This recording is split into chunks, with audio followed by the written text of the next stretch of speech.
સાસની crime ન્યૂઝમાં આપનું સ્વાગત છે। વડોદરા શહેર મકરપુરા પોલીસ સ્ટેશનના મર્ડર તથા આર્મ્સ એક્ટના ગુનામાં છેલ્લા 17 વર્ષથી નાસ્તા ફરતા ટોપ 10 લિસ્ટના ઇનામી આરોપીને પકડી પાડતી ઝોન 3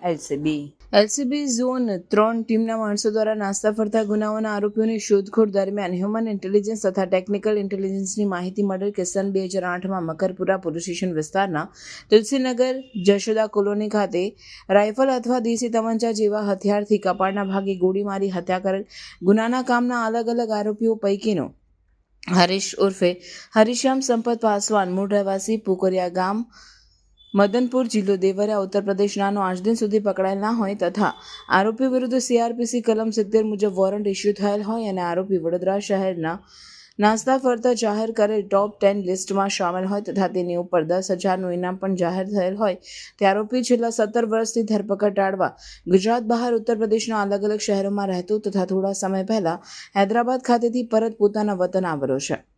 જે માહિતી ખરાઈ કરી ટીમના માણસો ઉત્તર પ્રદેશ ખાતે મોકલી આરોપી હરીશ ઉર્ફે હરીશ્યામ સંપત પાસવાનને શોધી કાઢી આરોપી હસ્તગત કરી આગળની વધુ તપાસ માટે મકરપુરા પોલીસ સ્ટેશન ખાતે સોંપવામાં આવેલ છે।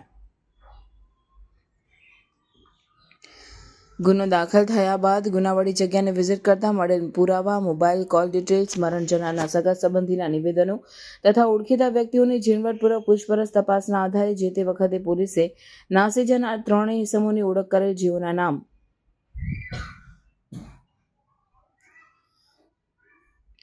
બાબુચંદ રામતીરાવ તુલસી રાજભર, મુકેશ ઇન્દ્રપાલસિંહ ઠાકુર, હરીશ ઉર્ફે હરીશ્યામ સંપત પાસવાન નીકળી આવેલ તથા આરોપીઓ મરણ જનારના મિત્રો નીકળેલ, જે મરણ જનાર સાથે તુલસીનગર જશોદા કોલોની મકરપુરા ખાતે ભાડાના મકાનમાં આવી સાથે રહેતા હતા। દરમિયાન કોઈ કારણસર ત્રણેયમાંથી કોઈ એક ઇસમ મરણ જનારને તમંચા વડે કપાળમાં ગોળી મારી હત્યા કરેલાનું ફલિત થયેલ। આરોપીઓની તપાસ દરમિયાન આરોપીઓ મળી નહીં આવતા આરોપીઓ વિરુદ્ધ CRPC કલમ 70 મુજબનું ધરપકડ વોરંટ ઇસ્યુ થયેલ, જેના આધારે સન 2009માં પોલીસે આરોપી બાબુચંદ રામતીરાવ તુલસી રાજભનાને પકડી અટક કરી પૂછપરછ કરતા જણાવે કે સહ આરોપી મુકેશ ઇન્દ્રપાલસિંહ ઠાકુર નાઓના ઘરે અગાઉ ચોરી થયેલ હોય, જે ચોરી અંગે શંકા મરણ જનાર વિરેન્દ્ર પર રાખી આરોપીઓ સામાન્ય ઇરાદો પાર પાડવા માટે